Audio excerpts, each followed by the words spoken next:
In this video, we're going to talk about how to move objects in ZBrush using Transpose. And there's two methods of Transpose. That's Transpose Gizmo and the Transpose line. And we're also going to talk about how to pose characters using Transpose and TransposeMaster plugin. So on screen right now, I've got the COVID Demoni model, which consists of multiple subtools organized into folders. And how do we move these individual subtools? If you try to select the bone halo, for example, and then take the move brush, if I use the move brush, it's just going to move the individual polygons in relation to one another. If I turn my draw size all the way up, I can move it like this, but it still doesn't give me that much control. How do we move Z-tools in relation to one another? Well, that's Transpose. So if I press the W key, you'll get this gizmo here, which would look familiar to anyone who's been in another 3D program. So the gizmo has a toolbar along the top and then the XYZ coordinate system for moving, the boxes are for scaling, and the rings are for rotating. Now, if it's sitting off center, you could unlock it with the little lock button here and then click the reset button, and that'll reset it to the actual system coordinates. So if we snap to a front view here, you can see that's the front of this actual figure. I had it set a little bit off center so we could be looking straight down the face at him. So if I click and drag, nothing's happening. That's because I have this still unlocked. So let's go back to where it was. We can undo that, lock it, and now I can move that subtool. I can move it XY, up and down. I can scale it. I can rotate it. Now, if I hold down the Shift key while I rotate, I can snap to increments, and you see those increments reading out at the bottom of the gizmo here. If I want to rotate around my current view, I use this outer circle. Now, if I want, let's undo this so it goes back to its original position. There we go. If I want to move the gizmo, hold down the Alt key and then click on one of the outermost corners there, and I can move its position. So if I bring it down here, let go, and then rotate, I'm rotating around this point. If I want to reset my pivot, I can click Go to Unmasked Mesh Center, and that places it to the unmasked center of the mesh. Now, if you have X symmetry turned on, it's going to go to the unmasked symmetrical center. So for example, here, if I had X symmetry turned on, go to W, go to unmasked mesh center, you see it snaps to the center of 1/2, which can sometimes be useful. Let's focus in on this so we can see it a bit better. Now, if I click the Home button, it's going to snap the entire object to the origin. If I undo that, unlock the gizmo, and then click Home, it puts just the pivot at the origin. So if you lock this, it's locking the gizmo to the object. If you unlock it, it's keeping it unlocked from the object, so I can move the pivot around. So let's go ahead and lock it again. I am going to hide everything but the halo and the head so we can see things a little bit easier. A quick way to do that is to shift-click on the eyeball icon, and that hides everything else. And then I'll go to the body, and I will just turn on visibility on the body. Now let's press F for focus, and we can zoom back in on the head. I'm going to hold down the Alt key, click the corner so I can drag the gizmo out here, and notice my X symmetry is on. So along the top bar, we have the Customize gear. This brings us into our ability to select primitives and deformers. We actually talk about that in a separate video. This is mainly focused on Transpose Gizmo as a method of moving things around.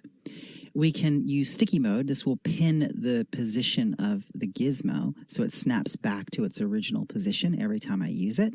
That's pretty useful if you're trying to rotate something maybe in increments. You can use the pin or the sticky mode to do that.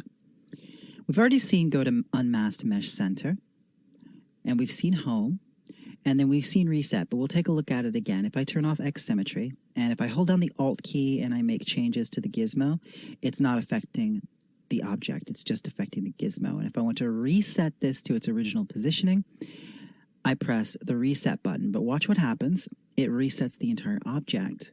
So if I undo that, if I want to just reset the gizmo, I need to unlock it, then reset the gizmo and lock it again. Now, what if I want to move multiple Z tools at a time? Let's say, for example, I want to show everything again. I'll just shift-click on the eyeball next to my currently active subtool, and that shows everything. What if I want to change the gizmo, or want to change the position of the halo and this collar?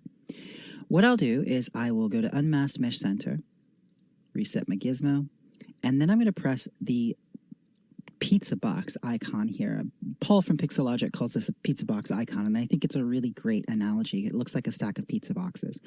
What this is it transpose all selected subtools.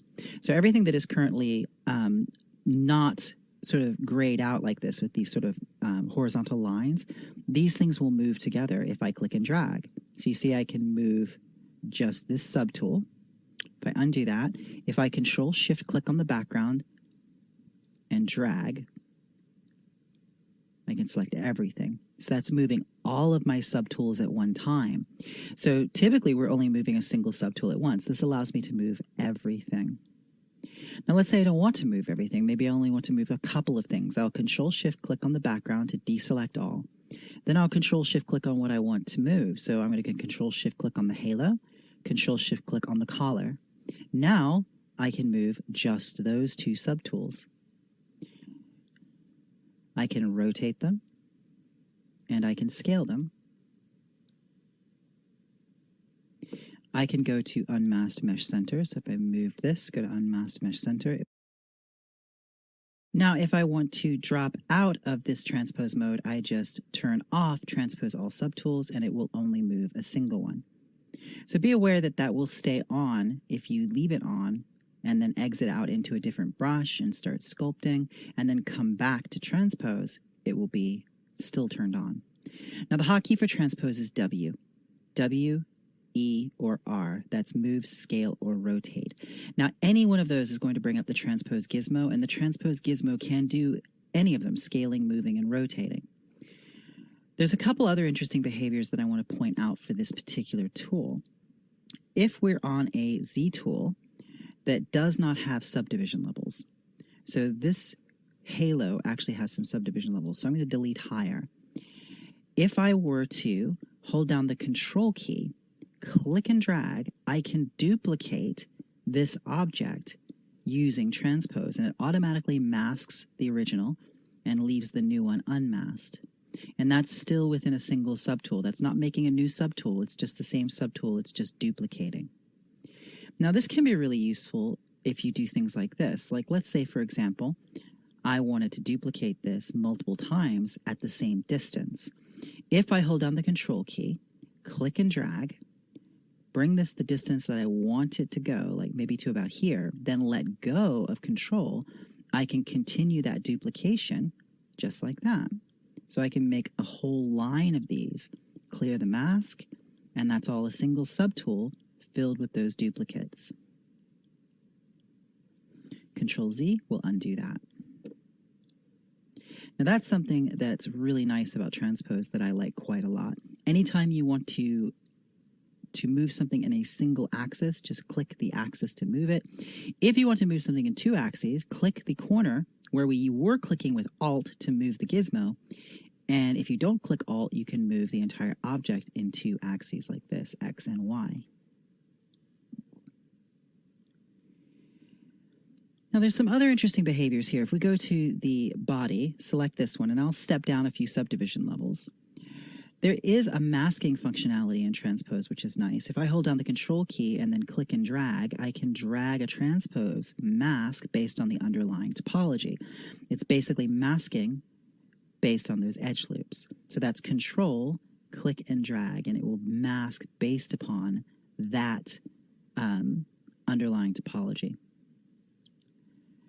Now, if I click and drag, I can rotate what's unmasked. This can be somewhat useful for posing, but I prefer to pose using the transpose line, which we're going to look at after this. But I could mask down to the elbow here. I could position my pivot about where the elbow actually is, and then I can click and rotate like so. But you notice it's giving me this sort of not the greatest deformation right there. There is a tool inside of the transpose line that allows you to get a much better sort of skinning in your deformations if you're trying to pose. So while you can make minor adjustments like this and you can mask with this, I recommend posing using the transpose line, which we're going to go into in depth in just a moment. So the transpose gizmo is perfect when you need to manipulate the position of objects in relation to one another. If you watched the video on folders, you will know that anytime I have a folder here, like let's say, for example, I go to the lungs folder. Here I have the lung geometry, and I've got these little sockets that are inside there. If I turn off visibility on everything else, just view the lungs and what's in the lungs folder, here you can see what's inside there. Now, if I want to make a transpose group based on this, I can hit the gear icon and do transpose set.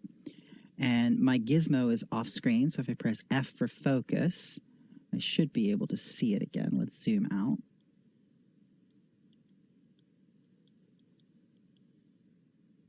Now, if I can't find it, there it is down there. Now, if you run into this situation and you just can't find your gizmo, Alt-click on the model and it will snap to where you clicked. So here you see I have automatically created a transpose set. It's the pizza box stack is turned on. If I click go to unmasked mesh center, I can center my pivot, and then I am moving these subtools together. Now let's say that I want to add to my transpose set. I want to add, let's say the hip spikes. I'll turn the hip spikes on. Now these, if I want to move them, need to be inside of a folder. So let's go ahead and put the hip spikes inside the folder here with the skeleton. I will turn on visibility on everything inside the skeleton. Now let's say that I want to move these as well as the lungs. So I already have a transpose set for the lungs. I just click the gear icon on the skeleton folder and click transpose add. And that adds all the skeletal elements to the transpose group. So I can move all of these together. That's the gear icon, transpose add. Now let's say I've changed my mind and I don't want to move the skeleton anymore. Transpose sub, that takes it out. Now I'm just moving the lungs again. So that's very, very handy, and it's much easier to move multiple subtools using the transpose gizmo than using the transpose line. The transpose line is the original method of moving subtools in relation to one another in ZBrush. It's also what we tend to use most often for posing figures. So let's leave our transpose gizmo now, and let's take a look at transpose line. So here we have our hellhound figure on screen. This consists of multiple subtools. There's the body, the teeth, the tongue, and I also have a floor plane, which is hidden. I often will put a polygon cube in and use that as a floor plane when I'm posing, just to make sure that I have the feet in contact with the ground and I can create a sense of weight distribution there. We'll see that a bit more in a moment. So if I press W for move, it brings up the gizmo. We've still got the pizza boxes turned on from the previous demonstration, so we'll turn those off and go to Unmasked Mesh Center. I'll unlock the gizmo and reset it, then lock it again. So to recap, if I click and drag, I can move these subtools in relation to one another. If I go to the teeth, go to the Unmasked Mesh Center, I'm moving the teeth. Go to the tongue, I'm moving the tongue. If I turn on the pizza box stack, transpose all selected subtools, I can move everyone at the same time. Now, let's select the body again. If I turn off the gizmo, which is the Y hotkey, I now have this orange line. Now, usually when you first see the transpose line, it's all stacked up on top of itself. So a good rule of thumb with the transpose line is click drag to draw a new line every time you want to use it. So just click somewhere on the model and drag off to the background. The transpose line will stick to what's beneath it. So if you drag and drop on the model, you'll get a diagonal line. It's sticking to the surface. But if I click drag and drop on the background, I get a straight line. Now the transpose line transposes, rotates, and scales subtools in relation to one another as well, just like the transpose gizmo, but it's a little less familiar a tool. So if I click and drag, draw a new transpose line, I'm on move. Move will always use the center circle. So if I click inside the center circle, I can move that subtool. That's just like clicking on the outer bracket of the transpose gizmo. I'm going to step down a couple subdivision levels so it's a little bit more interactive. If I click on the orange circle, not in it, I can move the transpose line around. And this is a little tricky. Oftentimes people will miss this, or they'll accidentally draw a new line. So it takes a bit of practice. So you click on the center circle, you can move the whole line. If I click on the outer circle, I can rotate that line. If I click on the inner circle, I can rotate that line. Now, for move, we always use the center line. If I click and drag in the outer line, I can trim. So this is basically trimming. This is useful with hard surface. If I were to hold down the Alt key and click on the outer circle, I can reverse that trim. Let's undo that. And if I click this circle, I can shear. So I'm deforming the mesh. If I go to scale, the E hotkey, so it's W, E, and R. Scale will scale around the center circle. So if I click, or the inner circle, the first circle, if I click the inner circle, it squashes and stretches. If I click the outer circle, it scales around the opposite end. So this circle will be the center of the scale. If I click this one, that becomes the center of the scale. Click this one, that becomes the center. And you can see there is a X and Y option here. I can snap my transpose line to those views by clicking that. So I can snap to this axis, snap to this axis. Rotate works the same as scale. If I click the outermost circle, I can rotate around the innermost circle, and vice versa. If I click this circle, it rotates around the other. And you'll notice the XYZ snaps to whatever circle I'm going to be manipulating around. If I click in the center circle, I can rotate around that particular axis. Now, that's going to be useful in posing because there's a method that we can use to supinate and pronate limbs, rotating them around their axis with masking. So remember that. The center circle on rotate rotates the object around that axis the line is on. So if I were to change the axis this way and then click that, it's going to rotate around that axis. Now, you can't undo movement in the transpose line. So if I move the transpose line, undo does not change it. You just have to transpose again. You have to draw that line one more time. The transpose line has another interesting thing built into it that I find very, very useful sculpturally. If I draw a transpose line and end it out here on the document window, so it's a straight line, click the circle, and then I drag the endpoint down here to the base of the skull. And then I'll drag this circle, and you see that hatched line on there? If I bring that down to here, so the end point is at the top of the head, you see I've got a units measurement here. That's 0.9902 units. If I go to Preferences, go to my Transpose Units menu and set my calibration to 1, this will be 1 unit. So I can also set my, my unit name here. I can name them. We can just call it heads, for example.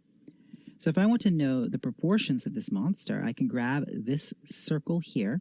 You see I'm currently at 1 heads. If I drag this down to the end of the tail, I can say, well, this creature is 8.7 heads tall. Now, for something like this, which is sort of fantastical anatomy, it's somewhat useful, but if you're trying to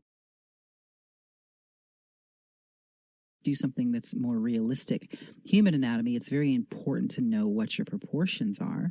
So if I were to switch over to, for example, the NIC-Z base mesh that comes pre-installed with ZBrush, I can do the same thing here. I can do a transpose line from the chin, drop it off the model, bring it back down. That's going to be 1 head measurement. So I'm going to go to Preferences, Transpose Units, set my calibration distance to 1.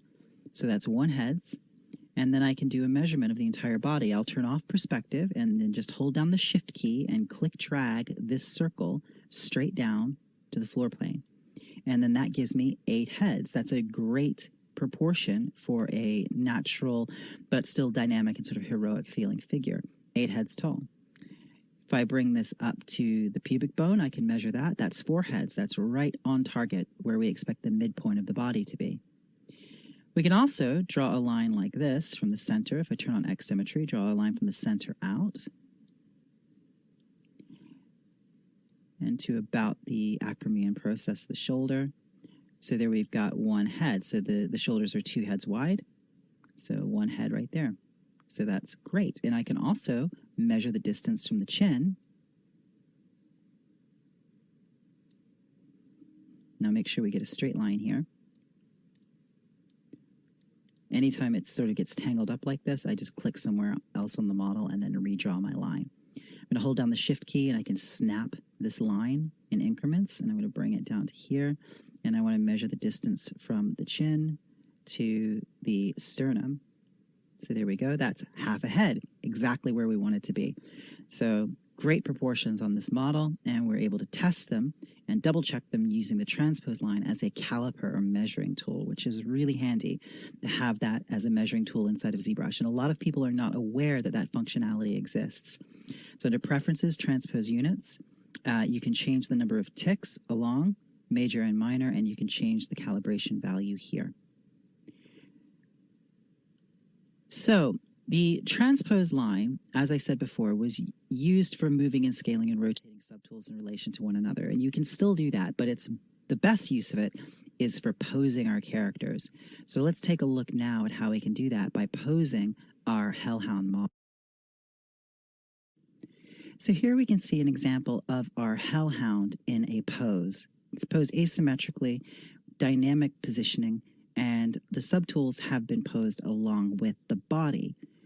Now, to do this, we're going to use a combination of tools. We're going to start by looking at using the transpose line for posing and the basic tools you need to understand with that.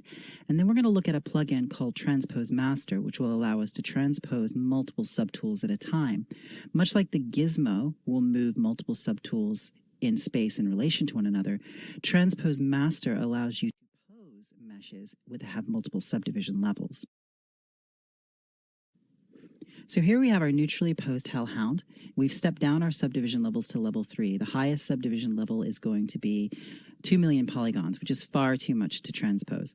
And this is another good reason why I say earlier in these videos that Dynamesh is great for generating volumes and designs, but you always want to have a model with subdivision levels, and it's a very simple process that I illustrate in another chapter, how you can take a Dynamesh and turn it into a subdivision model that has subdivision levels like this, because you cannot take something that's 1 million polygons or more and then pose that or UV map it or work with it efficiently. We really want to be able to move between subdivisions. So stepping down our subdivision levels, we're going to take the transpose line.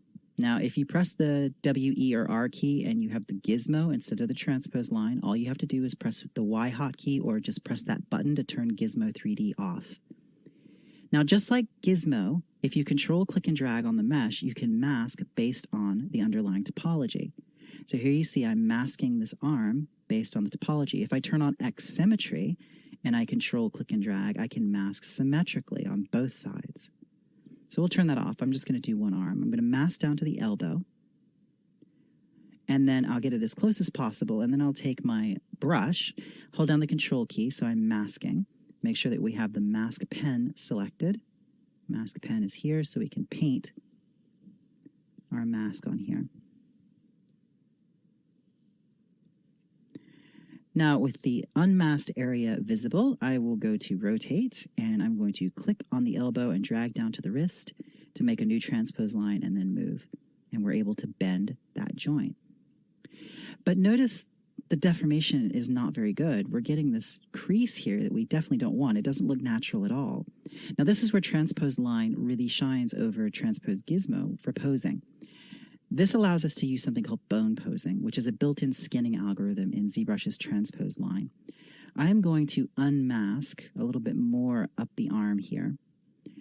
Control-click and feather that mask. So I'm just control-clicking on the mask to feather it, and we'll draw the transpose line again.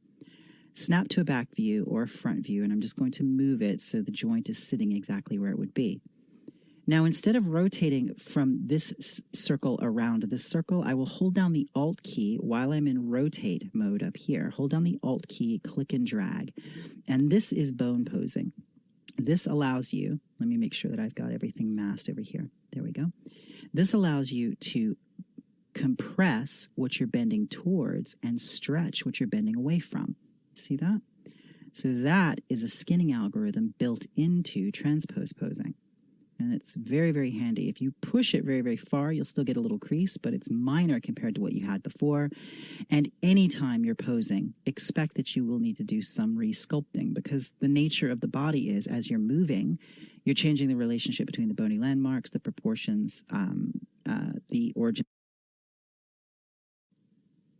So holding down the Alt key, we can click and drag and bend that arm. Undo, and we come back to where we were and clear our mask.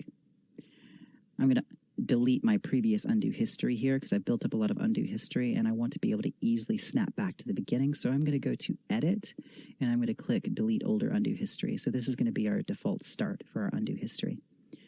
Let's do the entire leg. So I will hold down the Control key, click and drag.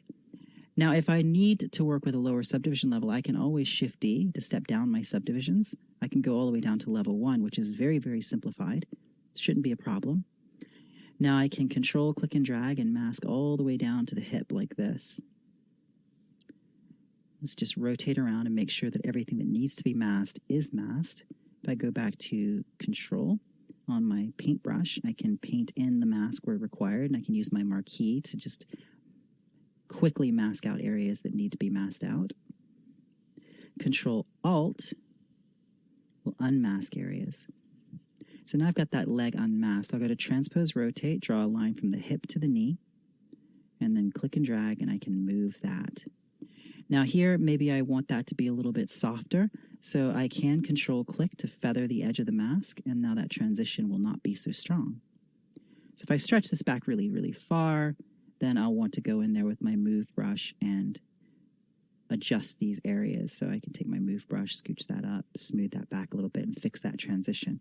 You'll also notice, and this can happen, you have to be careful that you don't have points that you missed on the other side of the model. So if you look right there on the leg, if I move the transpose line here, I'm catching points over there. So that's a good point to go into your paint or your regular sculpting brush, hold down the Control key, and a nice thing to do is go to Mask Lasso, and then you can just lasso out everything there so you know you don't have anything selected that you don't want selected.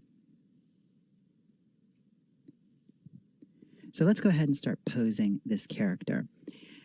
Let's move to the head. I'll lasso out the head, invert my mask by Control clicking on the background, and I'll click and drag, draw a transpose line from the base of the neck, drop it on the background so I get a straight line.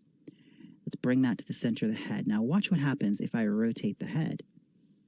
It's leaving the teeth and tongue behind.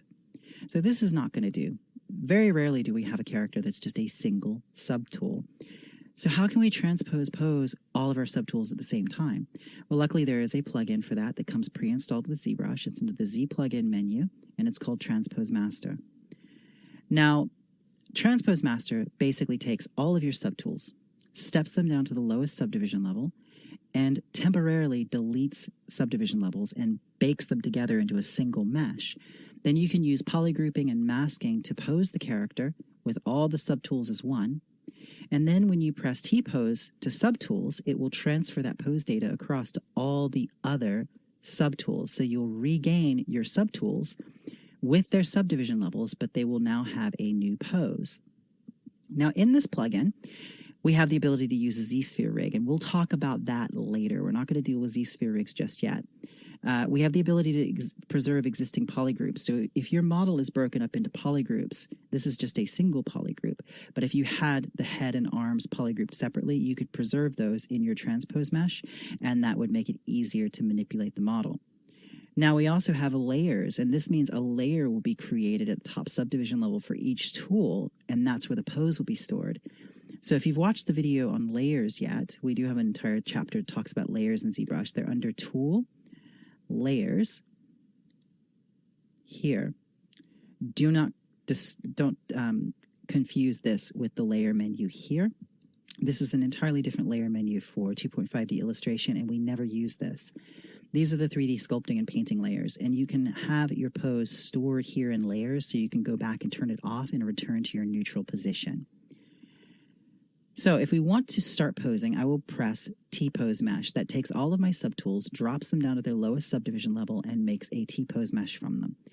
Now, something to keep in mind here is make sure all of your subtools in your original Z tool have different names, because that can cause problems for TransposeMaster if two subtools share the same name. So now let's go ahead and repeat that process. Let's mask out the head, and we'll turn off frame mode. Invert the mask, and you see that now we have actually unmasked the teeth and the tongue separately. So let's go ahead and Control Alt click drag. Let's get that unmasked, and let's get this masked. Now when I do my transpose line, I'm moving all those subtools together. Now I can do a hinge joint like this, or perhaps I want to try and do a bone pose, which may or may not be successful because this shape curves back around the point that I'm rotating from, so it might distort. So yeah, that's going to distort.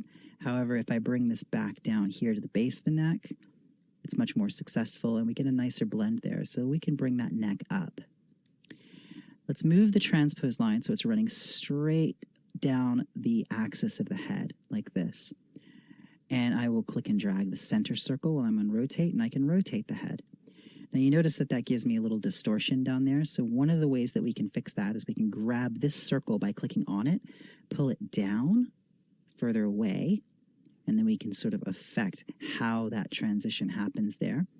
It's still giving me a little bit of distortion, so what I will do is I'll grab this point and I'm going to drag it way off, zoom back in the head, and then if I hold down the Alt key, I get a better transition here. This is the supination tool I was telling you about. We'll use this on the forearm as well. So we can give a little bit of rotation to the neck. I'll take the move brush, and I often, as I'm in my TransposeMaster plugin, I will do resculpting here as I go. I'll just fix areas of deformation as I'm sculpting, or as I'm posing, and that gives me less work to do later when I have to go in there and actually resculpt the posed subtools. Let's mask just the head using the lasso. Invert the mask, make sure that our subtools that we want to move, the teeth and the tongue, are unmasked. I'll draw a transpose line from the base of the skull forward, and then we can just move the head up like this. If I bring that transpose line into the center of the head, make sure it's running straight down this axis. Bring that point up. I can click the center circle, and I can kind of rotate the head. It's almost like a little dog looking at you curiously. Clear the mask. Let's arch the back. I'll mask out everything down to the waist. Control-click on the background to invert the mask, and then just Control-click to feather the edge. Draw a new transpose line, and I will position this about here. Click and drag, and I can rotate that up. Move the transpose line, click in the center circle, and I can start to rotate the hips. Now, we'll undo that. You can see what's happening is that rotation's not quite where we want it, so let's draw this line again. From here, straight up the length of the model. Bring this to here. There we go.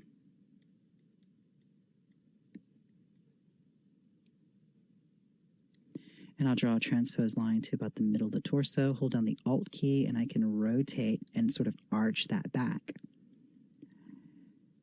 I'll take my move brush, and I just want to scooch these faces, make sure it's the move brush, not the standard. I just want to scooch these faces over a little bit, like I said, just correcting as I'm posing. Turn on perspective. There we go. So let's move one of these arms out. I'll clear the mask, and I will use my transpose mask, holding down the Control key and clicking and dragging, making sure that I'm in transpose mode. R for rotate, Control, click and drag, and I'll mask down to the arm. Get that as close as I can get it. I'm going to manually mask out the rest with a lasso. Another thing that you could do here is you could mask this area if it's easy to grab a hold of, and then Control click to invert the mask. And then I'll just go in with my paintbrush, make sure that I'm on masking and I've got mask pen selected. Hold down Control Alt and I can unmask the shoulder area here. And I want to rotate this arm out. So let's unmask this, Control click to feather the edge of that mask. I want to make sure that the pectoralis here is unmasked. Go to Transpose, rotate, draw a line from here down to about the elbow, and then we can bring that over. Make sure, again, that we get all those faces, that you don't want to have anything stray. Drag that out. I'm going to draw my transpose line from here. I want my point of rotation to happen from there. Bring that back. Now, these faces are going to stretch. That's just going to happen because what we need to do is go back in here and we'll just do a little bit of smoothing. And this pectoralis area is going to have to be resculpted. That will happen generally when you're posing as the pectoralis stretches and moves around. So I'll do my best to sort of scooch that around from here. Also, you could use a higher subdivision level for your TransposeMaster mesh. You just need to make sure that you step down to like level 2 and then delete your lower level. And that makes it a little bit easier sometimes to do some of this corrective sculpting when you're in this mode because you're not at such a low subdivision level. So let's go ahead and change these hands. I'm going to isolate the hands with a visibility marquee. I'm going to hide everything but the hand. I'm going to take my transpose line and I'm going to mask down to the pinky finger. I am going to go to mask lasso and just lasso out everything but that. And I will unmask all of this. Draw a transpose line to the base of the finger, and I want to position it so that circle is right there at the root of that joint, and then just Alt-click drag, and I can bend that joint. Draw another line to the next knuckle, Alt-click drag, I can bend that joint. Now it's gonna collapse a little bit because we have a very, very low resolution for our first subdivision level, but when you step back up your subdivision levels after you've transferred the pose, that should self-correct. But again, be prepared for your best work to involve doing some resculpting on your pose. Always. Poses have to be resculpted. It's just the nature of posing. It's the nature of anatomy. I'll mask out the ring finger here, invert that mask, and do the same. This bone posing is absolutely invaluable for fingers and toes. So we can bring this, hold down the Alt key, bring this forward. I can just grab the whole line, bring that down. And that's one of the frustrating things about transpose. It's easy to miss the circle and can be a little tricky to select it. When I teach my ZBrush classes at Gnomon, I have a document that I give my students the first class on how to use transpose because it's such an unusual tool. It can be hard for people to get a handle on it at right out of the gate. And so I always give them a little bit of extra documentation on it. I say that because don't get frustrated with this and stop using it or stop trying to learn it. Give it a little bit of practice. You'll get it pretty quickly. After following along with this video, you should be set. I, to this day, will have problems where I accidentally do that and I get rid of my line or I don't actually grab the circle and I'm accustomed to just redrawing my line. It's pretty quick when you have the confidence of familiarity. So bend that joint and draw a transpose line here and bend this joint. And this last one, I am just going to mask out that fingertip and I'm going to rotate. Hold the Alt key, we'll just rotate that down. So it gives us a nice little bit of a pose in that hand. And while I'm here, I'm going to take my move brush. I'm going to turn perspective on and off just to check the shapes there. I just want to fix that a little bit. And I'm going to look at it. Looking at this, I'd like to make I would like the metacarpals, the long bones of the palm, to be longer because it's just more monstrous. I'm going to mask out this area, invert the mask, take my move transpose line, and I'm just going to take the center circle. Tell you what I'm actually going to do. I'm going to actually draw this line in the direction of those bones, position it by clicking on the center circle and moving it. I'm going to position it in the center of the metacarpals. Hold on the Shift key, click and drag the center circle, and look at that. I can stretch that area. So just stretching those metacarpals makes that hand a little bit creepier to me. So I'll Control Shift click on the background, and that reveals all of our geometry again. Now, what I like to do is before I get too far into a pose is to go ahead and transfer it back into my subtools and then run TransposeMaster again. Now, it's possible to save this project So if I go to File, Save As, I can save a project, and you see that, there's my Hellhound that is the subtools. Here's my TransposeMaster mesh. So it is possible for us to save this and come back to it. But I'm going to go ahead and press T-pose to subtool right here. I'll press this button, and that will transfer all those positions over very, very quickly. It's already finished. Now, if I step up my subdivision levels, I've got all of my detail right there. And you can see there's the little bit that I need to resculpt, but because I took care as I was working to sort of fix those areas as I went, it's not as much work. So I can step down, take my move brush, sort of scooch this in, smooth this back a little bit, and I can do my resculpting in these areas as required. I can do a little bit of smoothing here. I'll just turn down the Z intensity, there we go, on that brush, and smooth this back. And one nice thing about subdivision levels is if you smooth at a lower subdivision level and then step back up, it will reintroduce your detail. So it's not as destructive as you might think. So there we go. We've got a bit of posing. I like the pose on that hand. I could go in there and lengthen those fingers using the exact same technique that I did to lengthen the metacarpals. So maybe I want to change the entire position of this forearm. Instead of having the palm facing down, I want the palm facing up. So it's almost like he's asking for something or gesturing for something. That's called supination. Supination is when the long bones of the forearm, the radius and the ulna, rotate and cross over one another.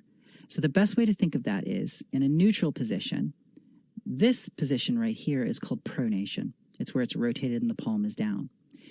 If it rotates so the palm faces up, so if you hold your hand out in front of you right now and rotate your palm down to face the ground, that's pronation. Rotate your palm up, that's supination.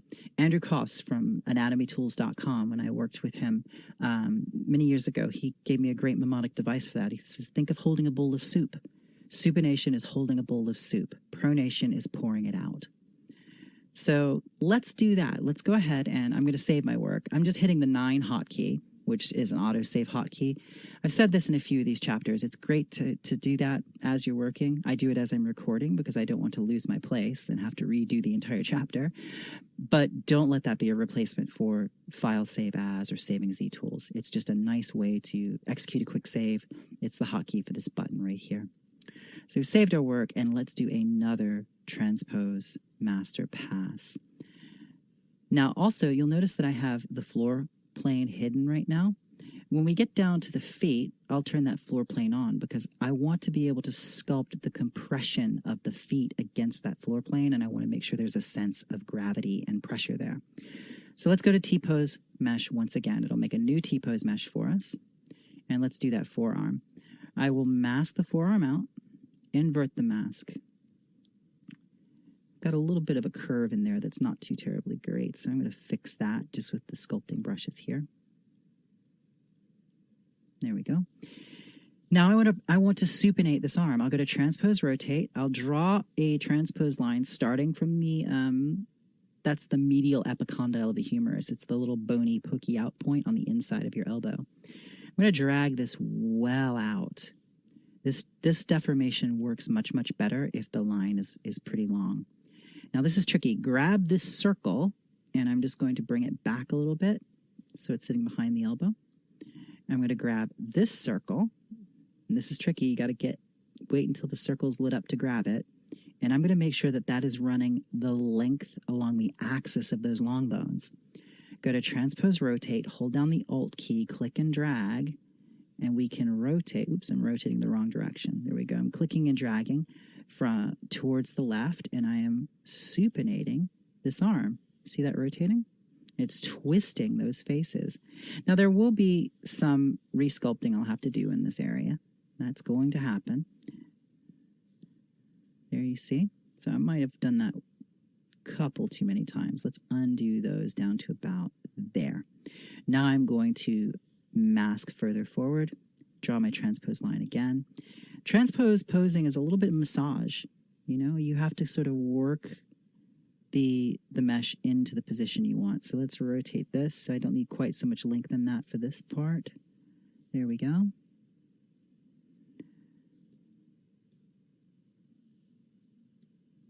And I'm going to go to my move brush,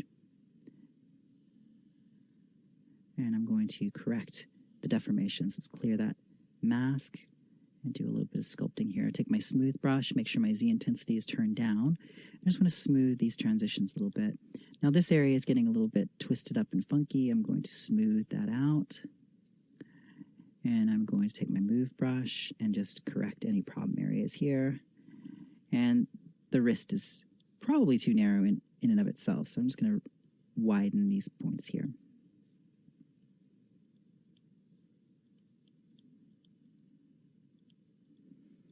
And I can sculpt in here, even though there's just one subdivision level. I'll take the clay tubes brush with no alpha, turn my focal shift down, and I just want to basically save myself the trouble of, once I transpose this pose back into the subtools, that I've done a little bit of work on making sure the volumes work. And there's nothing wrong with this. There's nothing unusual about this. Some models will pose really perfectly. Others will require some finesse like this. And it's not a big project to get in there and work these areas. So the hand is looking quite weird. Let's isolate that and take a transpose line, end it at the elbow, or excuse me, end it at the wrist, Alt, click, drag, and we can bring that hand out. Now let's fix these fingers. The fingers are obviously not in an ideal position for this pose. So clear my mask and let's pose this finger. And again, we'll do the exact same thing we did before. We draw a transpose line, and then we will bend that finger at the root with the Alt key. Clear our mask. I can draw a transpose mask by control clicking and dragging down to this middle finger if I choose to.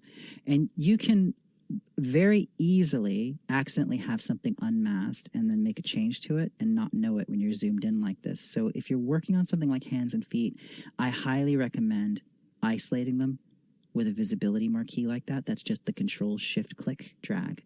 That's all that is. And you can press the space bar to move it around. So let's zoom out and let's redo that. So I just want to isolate that hand like so. Great, so let's go ahead and mask this out. I will use a lasso this time. Mask that, invert the mask, draw my transpose line, position my transpose line, go to rotate, Alt, click and drag. Now that's collapsed right there, you see that? So what I need to do is go to a side view here, and let's get that rotation point and move it, and see if that doesn't fix that. That's an improvement. Take my move brush, and just do a little bit of correcting on that finger. All right.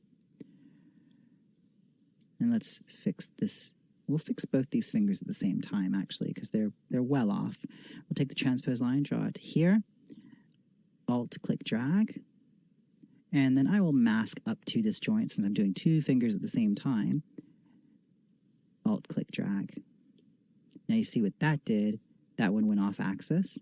They both went off axis, so I need to come here, Alt, click, oops, unmask this area here.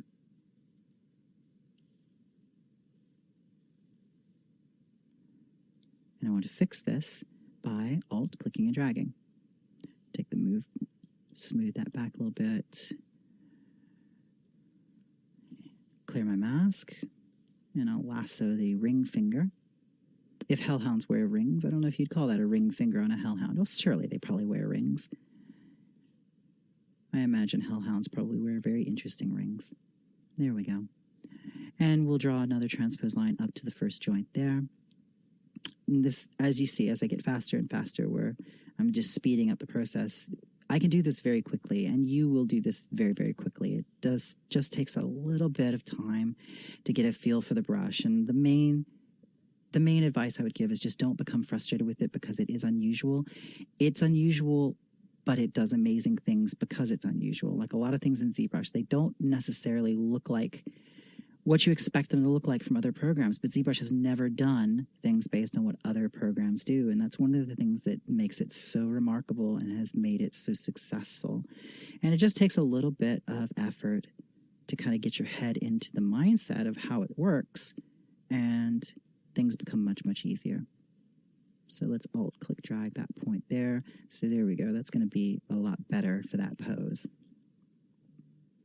I'm going to take my move brush, and I just want to adjust the pinky a little bit here, that last metacarpal.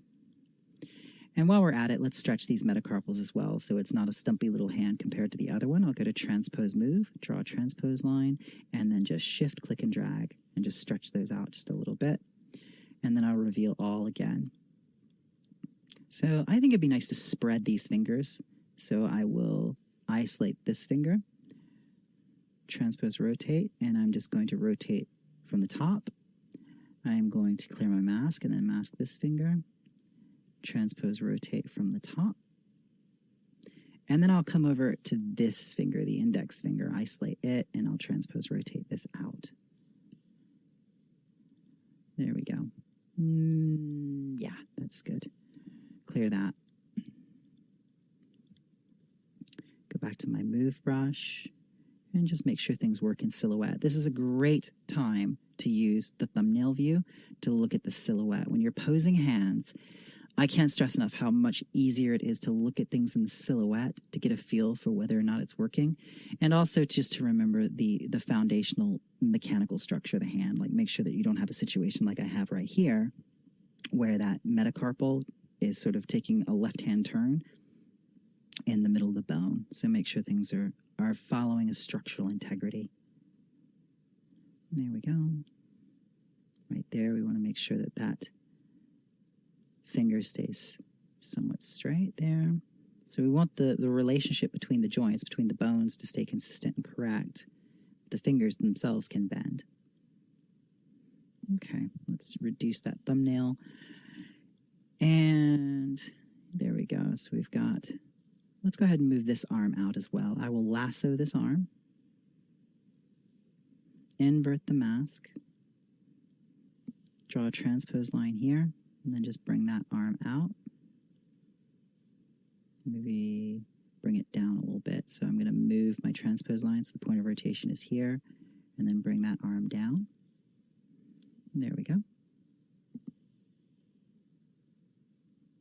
Clear my mask. Now, if I want to pose something like the tail, I would use the same bone posing technique. I would just have to work my way down the tail. Something like the tail would work really, really well with the Z-sphere posing, which we'll talk about in just a bit.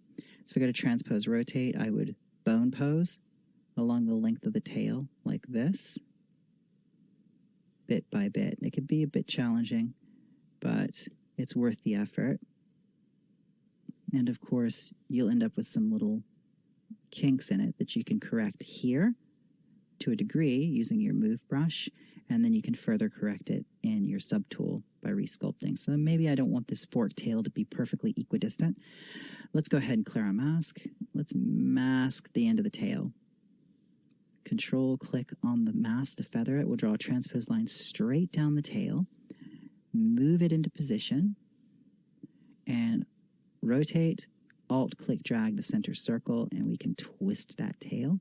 Ah, there you go. Watch that. It's very, very easy to accidentally miss points, so be real careful of that. There we go. We'll rotate that tail a little bit. And maybe we'll rotate the tail off the axis. Hold down the Alt key and let's bend it off to the side. I'm going to make a real strong move here just to make sure no other points are moving. It's really frustrating when you accidentally move points that you didn't mean to. It's just a pain. And it will happen. It happens to the best of us. All right, clear our mask, and there we go. Looks like he's howling at the moon. So let's go ahead and do T-pose to sub-T, and that transfers everything back over to our subtools. And there we go. Now, at this stage, I'll turn the floor plane on. And like I said, I keep a floor plane when I'm posing because I like to be able to see that the character is actually touching the ground. So it's very, very easy for things to hover. Look at that. Not actually touching the ground plane. So I'll turn off perspective.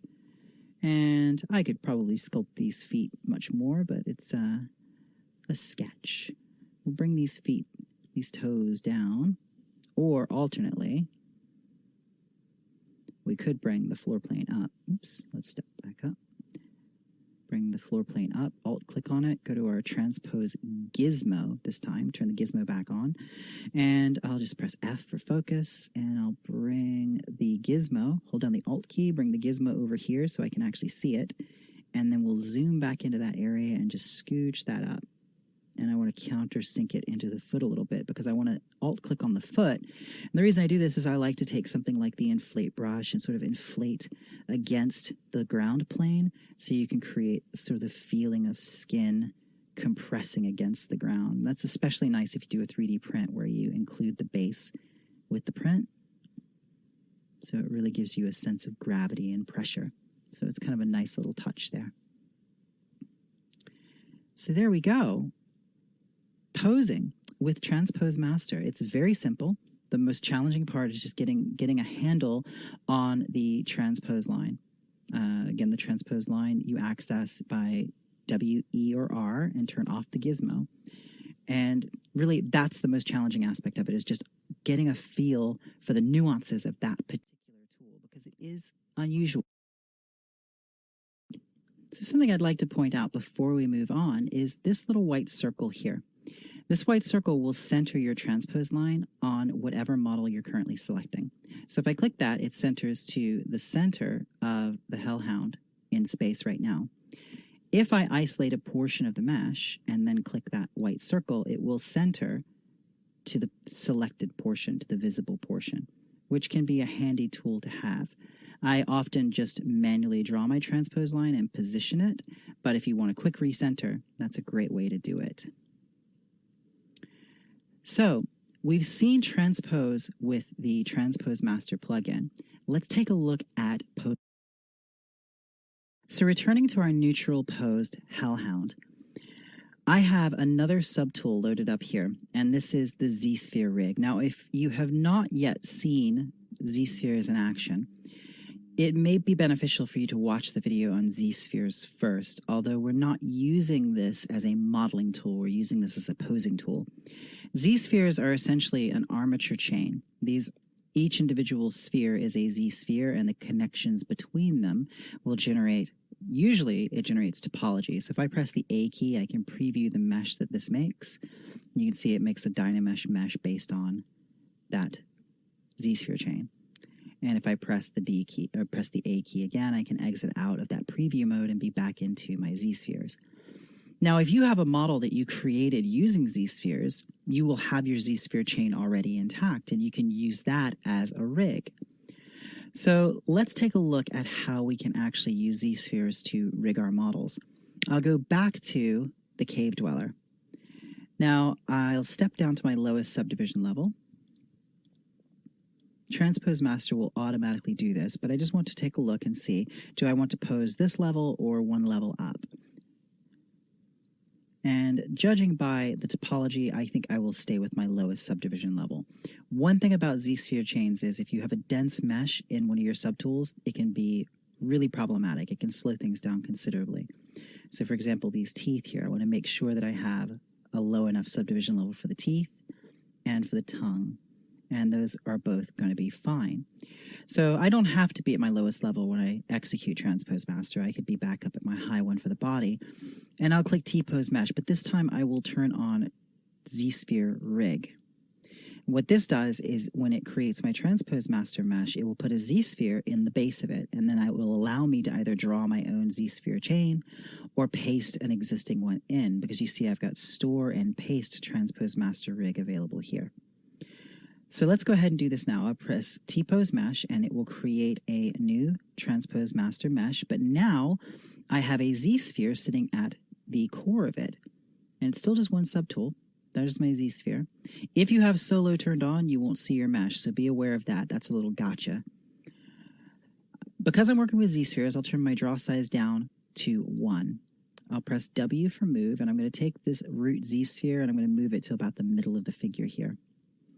Snap to a front view. And you can change your draw size if you like while you're drawing these Z-spheres, but I don't recommend doing it. I always recommend keeping it at 1, because when you're moving Z-spheres, having your draw size higher than 1 makes it very easy to accidentally. Turn on X symmetry, bring the 2 dots together, click and drag, And then if I press the Shift key, it will snap to the same size as the parent. Double-click off the model, rotate to a side, and turn solo off.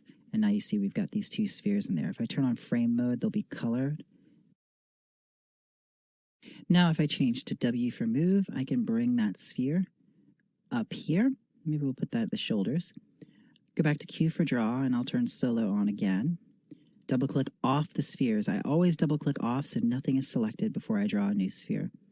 Draw a child sphere, and I can make this one smaller if I want to, or press the Shift key, which always snaps it to the same size as the parent.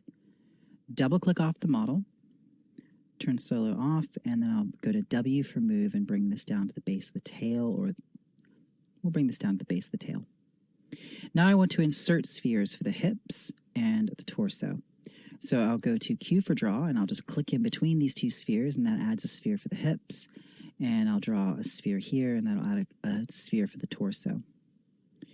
Now, I want to treat this like a skeleton. I don't need these spheres to be so large, so I'll press E for scale, and I will click between the root sphere, which is this one, and any other sphere. Hold down the Alt key and click and drag, and that will change the size down so it's more like an armature, more like a skeleton.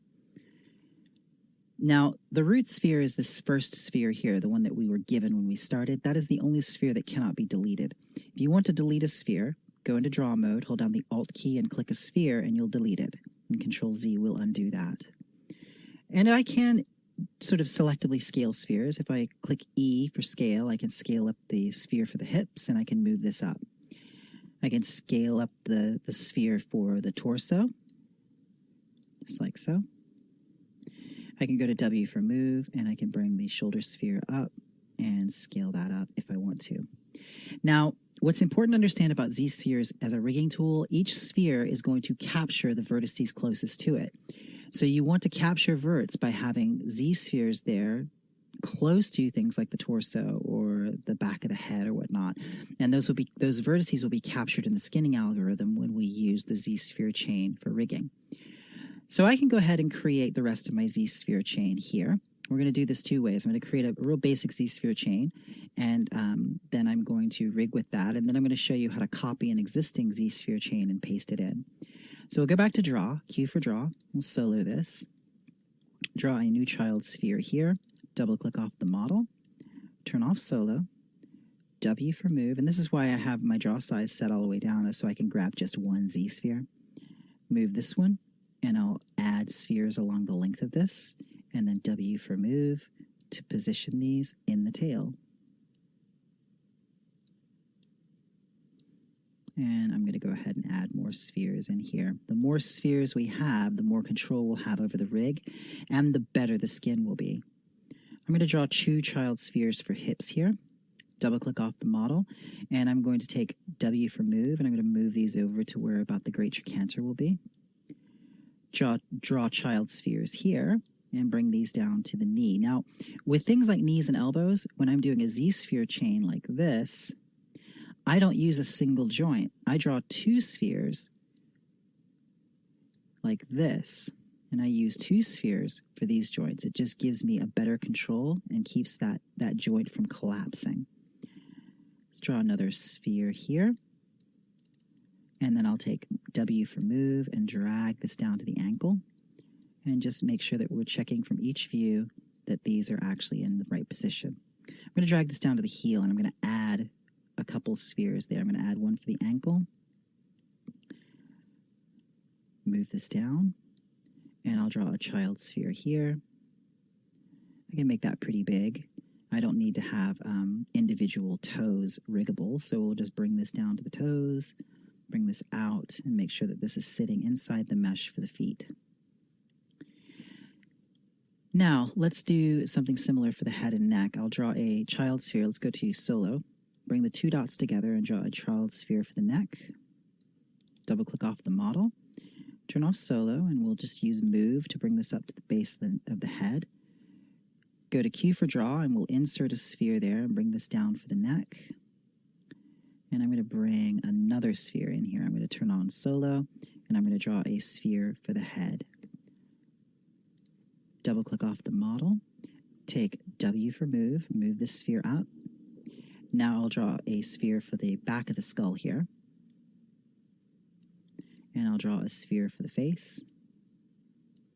And I'll draw a child sphere for both of these. The more spheres that we have in here, like I said, the more control we'll have and the better the resulting bind will be. So I'll move this back there to that portion of the head, and I'll move this up here for the face. So I'll probably bring this forward like this, and let's turn on solo again, and I'll draw a child sphere here. Double click off the model, and I'll take move, and I'll pull this down so I'm capturing all those verts of the face there. Do it like that. Now I want to put some shoulders in here. I'm going to go to W for move, and let's grab this sphere that we have for our shoulders. Draw a child sphere, Q for draw. These will be our shoulder spheres, and I'll go to W for move and move them out here. Then I'm going to draw a child sphere, bring this down for the elbow. Again, remember what I said about having 2 spheres for elbows and knees? I just think that's a lot better. I'll draw a second sphere here. I snapped it to the same size as the parent by holding the shift key once I started drawing it. Now I'm going to go to W for move, and if I click in between 2 spheres, I can move the whole chain underneath it. Draw a child sphere here, and we'll bring this down with move to the wrist. Draw another child sphere here, and bring this down here. And I could do each individual finger, and you would do that the exact same way that you use these spheres to make fingers for a model. If you watch the Z-sphere chapter, you basically draw a root sphere for each finger like this, double-clicking off the model after each one. Let me turn on solo mode so I can see that a little bit more clearly. And draw a sphere here. Now I'm going to draw child spheres. Just click, drag, and press shift as you draw each one, and that just snaps those to be the same size as the parent. Turn off solo mode, and then I can just take these spheres, W for move, and we can drag these fingers out so we're actually capturing the verts of those fingers. And then we're just going to have to finesse the positioning to make sure that they actually lie within the finger geometry. So we just have to move around the model to be sure that these are actually positioned correctly. So the ring finger obviously is not in the right position. We'll bring that up. And the same for the pinky finger. We'll bring that up and just check again from a top view. If you rotate and you can't find your model again, you can always press F for focus.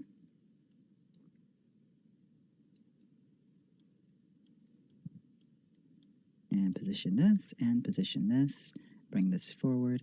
And then we're just going to draw child spheres here for the knuckles.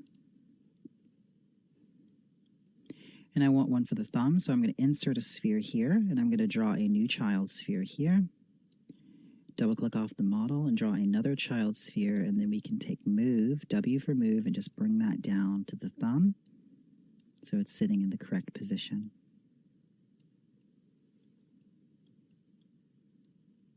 And I'll insert a child sphere along the length of it and use move to move that into position.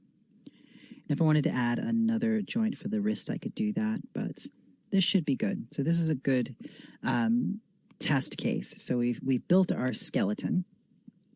Now we want to see the rig in action. So what I will do is I will go down to the bottom of my tool list, and I've got rigging. And we have the option to bind mesh. So if I turn on bind mesh, we now have our mesh bound to our Z-sphere chain. So if I go to rotate, turn off X symmetry, let's rotate the arm. So you see that arm rotates. Let's rotate the waist. We can bring the waist up. We can click here, and we can rotate the neck by clicking in between those joints. Let's rotate this arm out. And you see that we're getting a pretty good skin. Now this area here is not working so great, so I'm going to undo. And it's important to sort of test your bind early on so you can spot things like that. I'm going to turn off bind mesh, and I'm going to go back into my chest sphere here, and I'm going to draw a child sphere because I want to make sure that the vertices of the chest have something that they're bound to. And I'll take the move, W for move, and pull that forward. And that should hopefully capture those vertices. Maybe we want to capture the rib cage as well. So I'll put a new child sphere here, and I'll draw child spheres off of that. W for move, and let's bring these out almost like ribs just to capture that rib cage, just to make sure that there are Z spheres here to capture all those vertices, that they're not going to get assigned to the arms instead. Now I had my X symmetry turned off, didn't mean to, so I'm going to have to undo those, and I'll have to redo those with X symmetry turned on. So be careful of that. So Q for draw, and we'll draw child spheres, draw another child sphere, bring this up and out, just to make sure that we're capturing those ribs.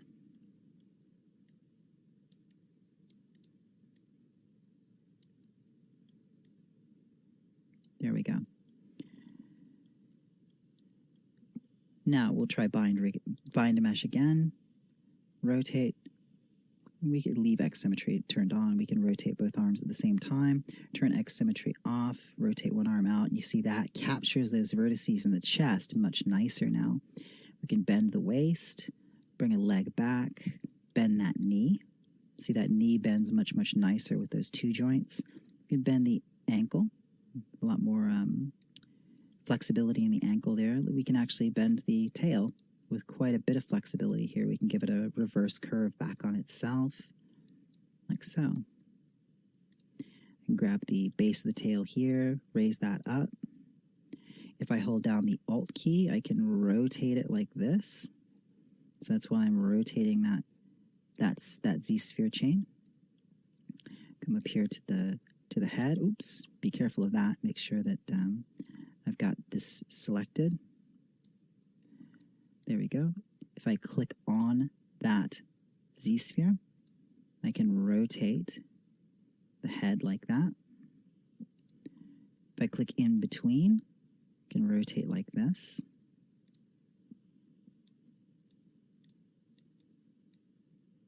Oops, there we go. And notice that those Z-spheres that I have inside the head are capturing those vertices inside the bind, so I don't run into a situation now where I end up having the head deforming as I'm moving it. There's enough geometry there to actually, or there's enough Z-spheres there to capture that. So now if I select this sphere here at the base of the skull and click and drag, I can rotate the head. So we'll position everybody. Let's go ahead and do a little bit of positioning in the hands here. You may find this to be much, much easier than the posing that you were getting using TransposeMaster with the Transpose line. So it's entirely up to you. I think both tools are very, very powerful to understand how to use, and I use them both for different things on different occasions. Let's go ahead and bring the shoulder back. Watch this. If I grab this joint here, I can bring that whole shoulder back as if it is an actual shoulder girdle.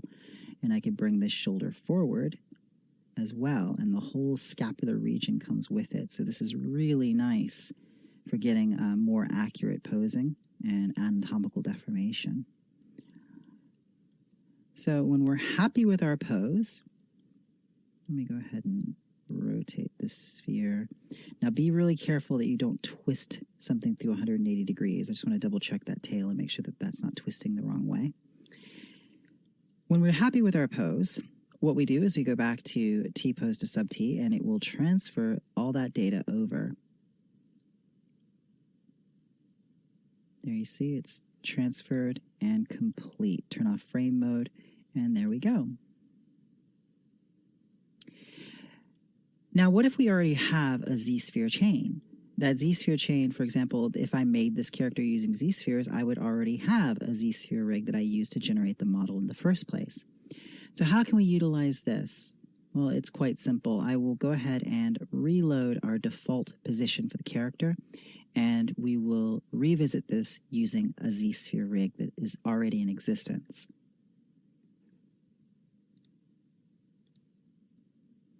So here we are back at our first step where we have executed T-pose mesh with Z-sphere rig enabled, and it's placed a Z-sphere here in the root. If I go to this Z tool over here, Z-Sphere rig, and I go to Store TransposeMaster rig, then go back to our T-pose mesh.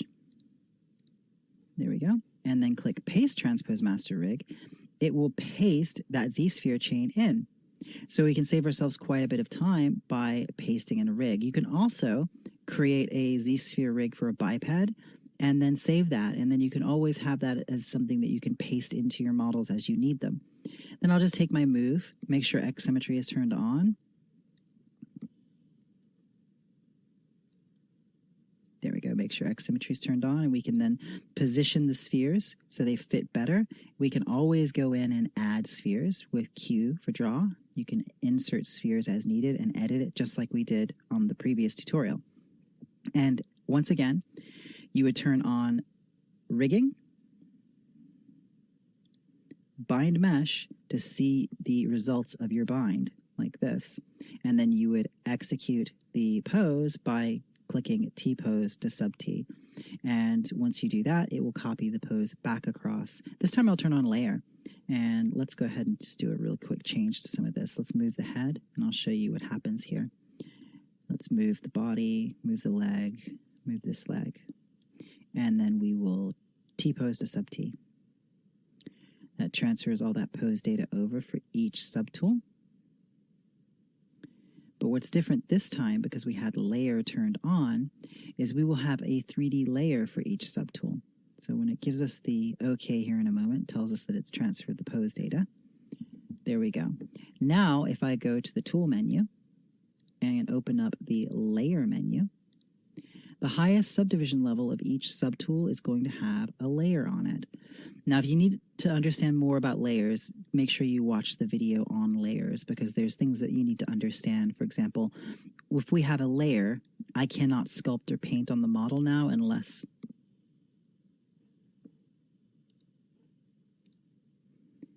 If we have a layer, I cannot sculpt or paint on the model now unless I have a layer in record mode. So it will give me an error message like this if I try and sculpt or paint. But what's nice here is if I turn off visibility on that layer, I get my neutral position back. So that can be really, really helpful. And that's true for all the subtools. So if I come down here to this subtool and turn the layer off, I get my neutral position back for the teeth and for the tongue. So that's something to keep in mind, and that's just accessed by turning on layer in the TransposeMaster menu. So that completes this look at posing and using TransposeMaster. We've covered a lot of ground. We've talked about the gizmo, we've talked about transpose, and we've talked about posing using both transpose line on its own with TransposeMaster and using Z-spheres as a rigging tool. So I hope you have enough information and confidence to go forward and explore these tools on your own. They are some of the most powerful ones in ZBrush, especially being able to transpose pose with a Z-sphere rig. So it's going to require a little bit of investment of time to understand if you've never used Z-spheres before, but you have all the videos here to walk you through it. So thank you for watching, and I'll see you in the next video.